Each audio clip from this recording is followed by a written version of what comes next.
Welcome to your Around the Peninsula. I'm Petty Officer Grant Womack. Soldiers, CATUSAs, non-commissioned officers, warrant officers, and commissioned officers from across 8th Army gather in Camp Casey to determine who the best warrior is. You got it, don't give up, don't give up! Go, get up there! The terrain is rough, the weather is bad, and the events are even tougher at the 8th Army Best Warrior Competition. Second Lieutenant Joseph Shorma had this to say about his experience. Obviously, it's to figure out the best warrior for 8th Army, but it's mostly an individual struggle.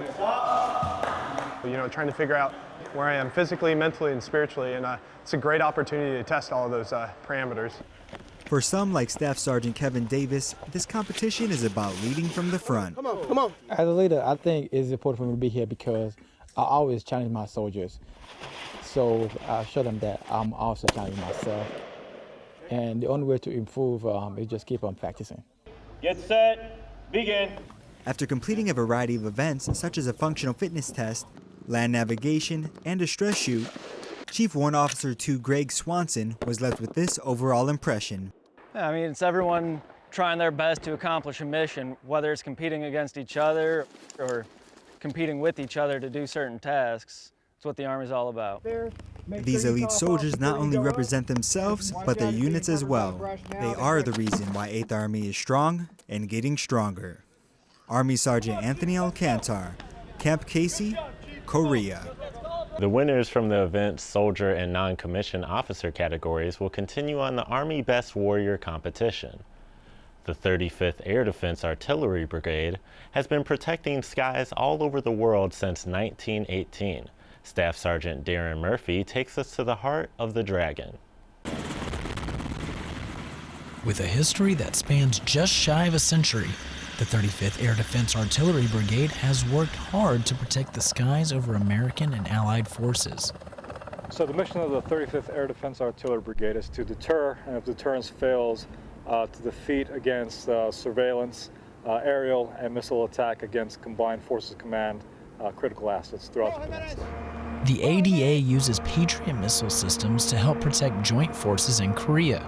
They are an effective tool because they can be transported and set up in a relatively short amount of time. The Patriot missile defense system it was designed with rapid deployment in mind. It's a highly mobile ballistic missile defense system able to deploy worldwide with little to no notice. It's this swift response capability that keeps the 35th Air Defense Artillery Dragon Brigade at the forefront of maintaining peace and stability on the Korean Peninsula. From Osan Air Base, Korea, I'm Air Force Staff Sergeant Darren Murphy. The 35th ADA moved from Fort Bliss, Texas to South Korea in the summer of 2004. A lot of people enjoy bike riding, but can you imagine spending 24 hours on a bike? Join Senior Airman Kat Thompson as she introduced us to a cycling team that took long-distance bike riding by storm. Cut out like some Daniel Leone, a staff sergeant assigned to the 8th Fighter Wing at Kunsan Air Base, enjoys a good challenge. That's why less than a year after picking up cycling as a hobby, he took on the Flesh, an annual 24-hour, long-distance event that covers over 240 miles. Leone and his team trained for weeks in preparation, but even with all their training, there were still some bumps in the road. I really don't think anybody expected what was going to happen that night. I mean, we knew it was going to be some wind and some rain.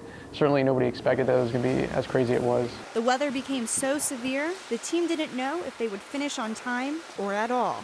Nearly 24 hours after they left their starting point, they reached the finish line. They were the second team to finish and had 45 minutes to spare. Things might not have gone as planned, but that's just a part of the experience. So those unexpected things that come up which challenge you and which we embrace, you know. We don't sign up to say, okay, the tropical storm's gonna be here now, we're gonna bike through it. We sign up for the randomness of it, where you're expected to persevere through whatever happens to come your way. If everything was planned out, wouldn't it be exciting? In the end, they covered over 240 miles, endured 60-mile-per-hour winds, popped 2 tires, and ultimately crossed the finish line as a team. Senior Airman Kat Thompson, Kunsan Air Base, Korea. Daniel said post-race recovery included a delicious Korean meal provided by the event and obviously lots of sleep. Being able to stay physically active is important to maintaining a healthy lifestyle. Having a variety of physical activity ensures it doesn't get old. Army Sergeant Patrick Ferreras shows you how soldiers are getting their exercise but doing it a bit differently. Physical fitness is an essential part of the military, but who says it has to be boring? The USO Warrior Rush provides soldiers a chance to crawl, climb, and chuck their way through a 5K obstacle course. The whole course is an unexpected surprise. Honestly, I wasn't really expecting much, but it proved to me that it was actually a lot, especially, like I said, the hills. That was a real challenging part. And a lot of good obstacles. I can tell they put their time into doing it, so I really enjoyed it. While the course obstacles are the main attraction of the day, for some, the best part included something different. My favorite part was probably the camaraderie between everybody. We went up as a unit, as one single group, and we all just had fun. Having this here and this opportunity for us to do this, it made me feel like I was back at home. You need these things when you're missing the States, Reporting from Camp Casey, South Korea, I'm Army Sergeant Patrick Ferreras. The Camp Casey Warrior Rush is an annual event, and this year boasted more than 350 attendees. Working in teams can be difficult when the members don't regularly work with one another. Army Sergeant Ryan Sharp takes us to the field to meet just a group. As the sun rises over USAG Yongsan, so do the senior enlisted service members from around the Korean Peninsula for Mungadai 4. I expect to get beat down a little bit, I expect to be tired and hungry, but I also expect to come together as a team and have a good time. The Mungadai Warrior Challenge dates back to the 13th century from a Mongol tribe that went through a rigorous selection process to serve in Genghis Khan's elite forces. As someone who has done this firsthand a few times, I think that it is most important for NCOs or the bases of the ROK and US alliance to tactically train together. Much like the original, the exercise puts the competitors' skills and endurance to the test under harsh conditions with barely any rest and a scarce amount of food. Army Sergeant Ryan Sharp, Camp Casey, Korea.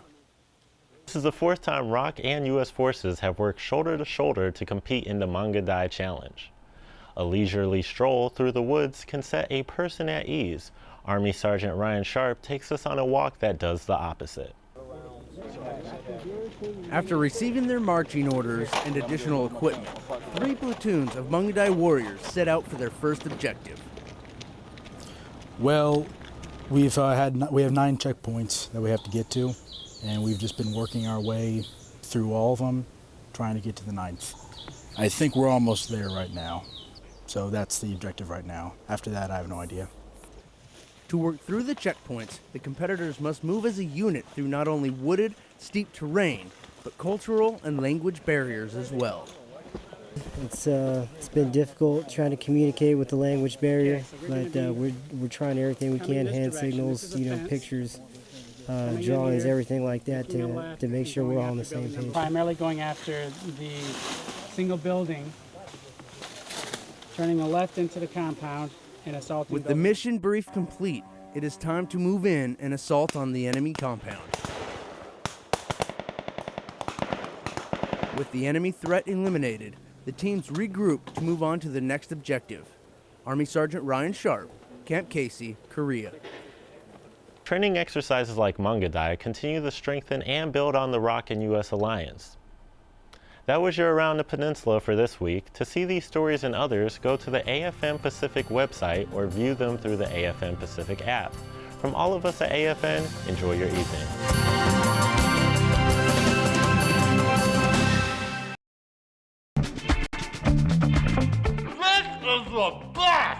Wrong. This is the best. No, this is the best. Wrong again. This is the best. Hey guys, don't fight. If you want to know what the best is, go to the Stars and Stripes link, Best of the Pacific. It has exactly what you're looking for.